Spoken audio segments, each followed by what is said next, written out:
بہت سے لوگ اکثر یہ گمان میں رہتے ہیں کہ معافی مانگنے کے لیے وقت گزر گیا ہے، توبہ کے لیے تاخیر ہو گئی ہے، لیکن عزیزوں، خدا کے نزدیک اس طرح سے نہیں ہے۔ ایک انسان کے پاس اس کے مرگ تک کی مہلت ہوتی ہے۔ ہاں عزیزان گرامی، آپ سب کی خدمت میں تاریخ کربلا سے منسوب ایک واقعہ عرض کرنا چاہتا ہوں۔ یہ واقعہ ہے کہ کیسے ایک انسان اپنی تقدیر کو بدلتا ہے، کہ کیسے ایک انسان دوزخ سے اٹھ کر جنت میں داخل ہوتا ہے، اور کیسے ایک انسان کسی کے مقابلے میں آ کر کھڑا ہوتا ہے، پھر بعد میں اسی کے سامنے سر تسلیم خم ہو جاتا ہے۔ یہ واقعہ ہے ایک شخص کے لگام فرس پر ہاتھ رکھنے سے لے کر خود کے بازو کو رسیوں سے باندھنے تک کے سفر کا۔ یہ وہ شخص ہے کہ جو یزید کی فوج میں ایک کمانڈر تھا، یزید وہ کہ جو انسانیت کو مٹانا چاہتا تھا، یزید وہ کہ جو دشمن اسلام تھا، یزید وہ کہ جو مولا حسین سے لڑ رہا تھا، حسین وہ امام جس نے انسانیت کو بچایا، حسین وہ امام جو محافظ دین تھے، مولا حسین نواسے رسول۔ اب ایسے امام کا اس شخص نے راستہ روکا، پھر بھی مولا حسین اپنی کرامت سے دریغ نہیں ہوئے۔ اسے اور اس کے لشکر والے پیاسوں کو مولا حسین نے سیراب کیا۔ پھر بعد میں اسے پچھتاوا ہوتا ہے، وہ شرمندہ ہوتا ہے کہ آخر اس نے مولا حسین نواسے رسول کے راستے کو روکا۔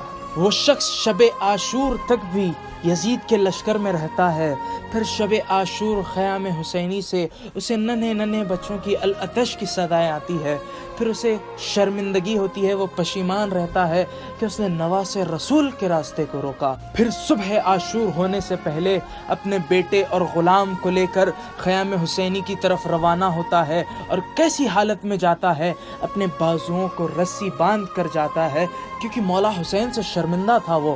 پھر مولا حسین کی خدمت میں آتا ہے، آ کر کہتا ہے کہ اے مولا حسین مجھے معاف کر دے۔ ہاں عزیزان گرامی، یہ شخص اور کوئی نہیں بلکہ حر ابن یزید الریاحی ہے۔ تو پھر مولا حسین نے فرمایا کہ اے حر، تجھے میں نے بھی معاف کیا، میرے خدا نے بھی معاف کیا۔ اللہ اکبر! اتنے کریم تھے عزادار و مولا حسین۔ پھر دیکھیں عزیزو، غور فرمائیں کہ جو شخص رات تک بھی یزید کے لشکر میں تھا، وہ صبح کو پلٹ آیا، سیدھے راستے پر پلٹ آیا، مولا حسین کی خدمت میں آ پہنچا۔ پھر اس نے اپنے آپ کو، بیٹے اور غلام کو بھی مولا حسین کے اوپر اپنی جان کو نثار کر دیا۔ پھر جب اس کا بیٹا شہید ہوا تو پھر اپنی بیٹے کی لاش پر جب پہنچتا ہے تو وہ دیکھتا ہے کہ از قبل امام حسین اس کے بیٹے کے جنازے پر موجود تھے۔ وہ مولا حسین تھے عزیزو، جانتے تھے کہ ایک بوڑھے باپ کے لیے جوان بیٹے کا غم کیسے ہوتا ہے۔ لیکن میں کہوں گا، ہائے مولا حسین، جب آپ اپنے جوان بیٹے کے سینے میں برچی کی انی دیکھیں گے تو کون رہے گا آپ کی امداد کے لیے؟ ہائے کیا گزری ہوگی مولا حسین پر۔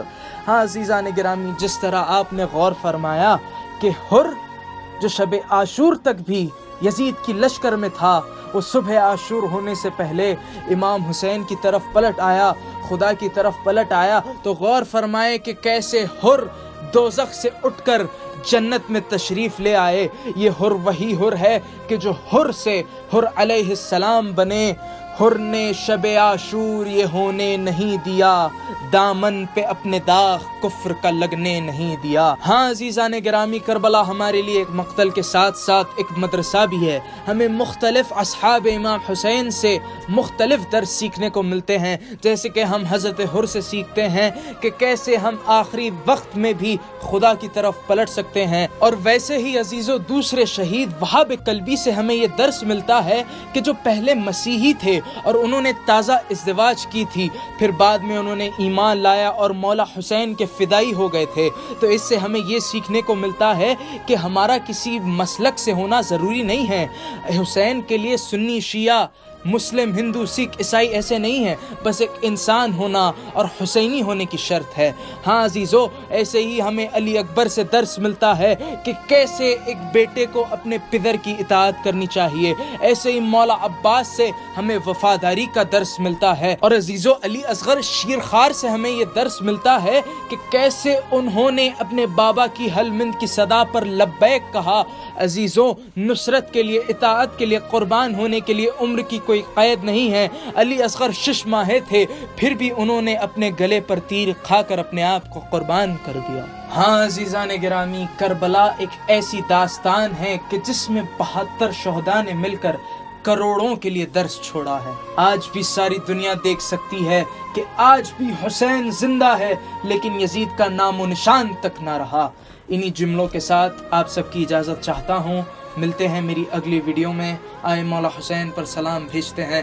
السلام علی الحسین وعلی علی ابن الحسین وعلی اولاد الحسین وعلی اصحاب الحسین۔